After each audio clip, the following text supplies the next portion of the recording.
Hello, my name is Keshwani. That's Keshwani,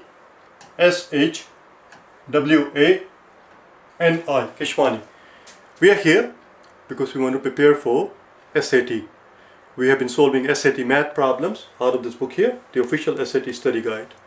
If you do not own this book already, purchase one immediately. You're going to need it. The problem that we are about to solve is the one that you will find on page number 468. Please turn to it, page 468. Today's lesson number 25. Let's take a look at it. Number 17 is what we're going to do.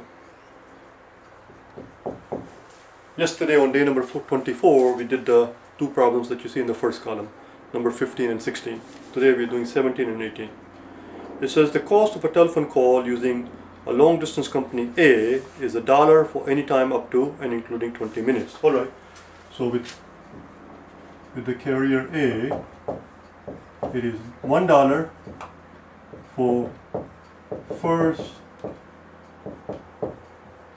20 minutes and then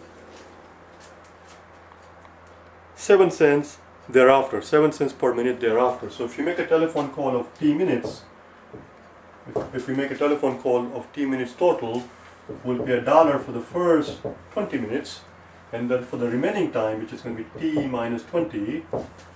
For example, if we make a 25 minutes call, for a 25 minutes call, we'll pay $1 for the first 20 minutes, and for the remaining 5 minutes, which will be represented as 25 minus 20, the remaining 5 minutes, T minus 20, whatever the T happens to be. So here we have T minus 20 times 7. So that's going to be the total cost of the telephone call. The cost of using a long distance carrier B is 6 cents per minute for any amount of time. So B is very simple. Carrier B is simply 6 cents for any length of time. 6 cents per minute. The question simply is, what would have to be the, let me read it the way it is. For a call that lasts T minutes, the cost of using carrier A is the same as cost of using carrier B. If T is a positive integer greater than 20, what's the value of T? What we are asking here is that, what is that magic number, what is the threshold, what is that break-even point where the cost of a call is exactly the same whether you use company A or company B? Well, let's find out. The cost of a telephone call lasting T minutes has to be the same for both companies, which means the amount that we'll pay for the T minutes of call will have to equal the amount that we're going to pay this company. That's all it is. They basically want us to solve this equation for T, and that's all there is. So 100 plus T times 7 is 70, and T times 20 is going to give us negative 140, and that has to equal 60. Let's combine 100 and a negative 140, we get 70, minus 40 equals 60. Bring 60 over there, bring 40 over there.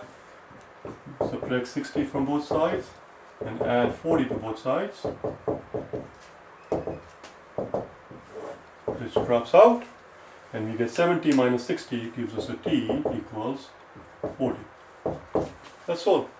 40 is the magic number where the cost of the telephone call is going to be the same with either company. And we can quickly verify that if you like.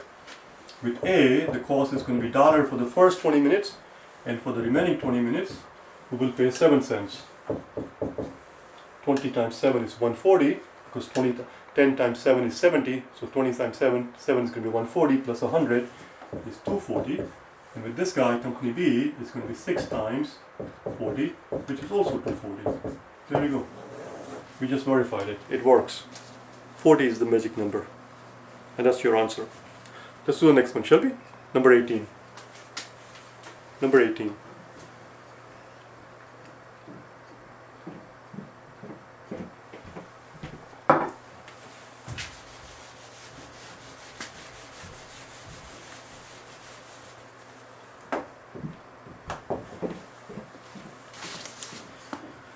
We are given a picture here, and the question simply is, in the figure above, an arrangement of 10 squares, each with side k. Alright, so let's draw our 10 squares.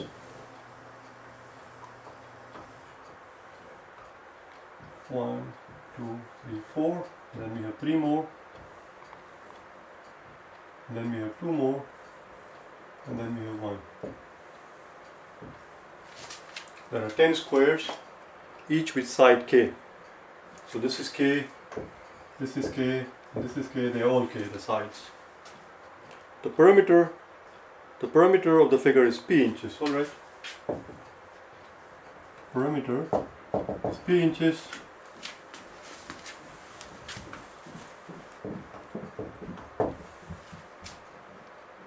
The area of the square, area of the square is a square inches. So the area is a square inches. Square inches. The question simply is, what's the value of k? If p equals a, if the value of the p equals the value of the a, what must be k? Well, let's find out. How many k's are there? If you walk around the perimeter, if you were to walk around the perimeter, how many k's do we have? Let's count them. We have 4 of them on the top here, on this side right here. 1, 2, 3, 4. 1, 2, 3, 4. We have 4 k's there. We have 4 here. 5, 6, 7, 8. 9, 10. 9, 10, 11, 12, 13, 14, 15, and 16. That should not be surprised. That should not be surprised that there will be 16 of them, because the perimeter of this thing is no different than the perimeter of something like this. If this is 4 by 4, watch what happens. If this is 4 by 4, the perimeter of this guy is the same as the perimeter of that guy. Do you know why? Because, look, if we were to take away, let me get these numbers out of the way so you can see it.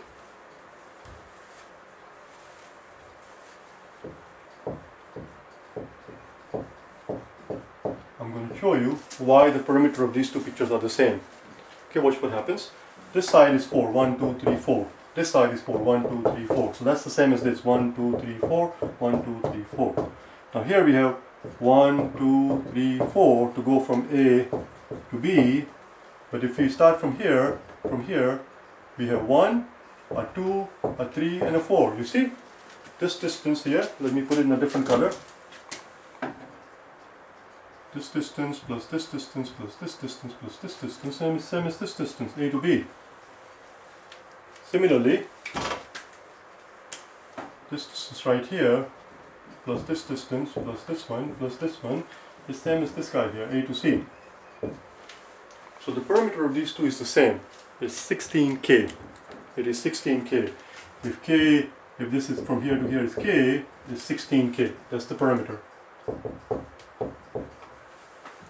What's the area of this guy? Well, area is very straightforward. Area of one square is k squared. It's k times k because it's from here to here is k. From here to here is k. And from here to here is k. So it's just k times k squared. So the area is simply 10k squared. And we are told that they are equal to each other. If they are equal to each other, then 16k, which is the perimeter, must equal 10k squared. We are almost there. Divide both sides by k. If we divide both sides by k, this k drops out, and this k squared is going to become k, which means 16 equals 10k. 16 equals 10k. Divide both sides by 10, and that will give us the k is equal to 16 over 10, or 8 over 5. That's it. 8 over 5 is the magic number. If k happens to be 8 over 5, then the numerical value of the perimeter, in our case p, because you see p is going to be, in this case, if k equals to be 18th over 5, then the perimeter is going to be 16 times k, which is 8 over 5, which is going to be 16 times 5. Let's just leave it like that.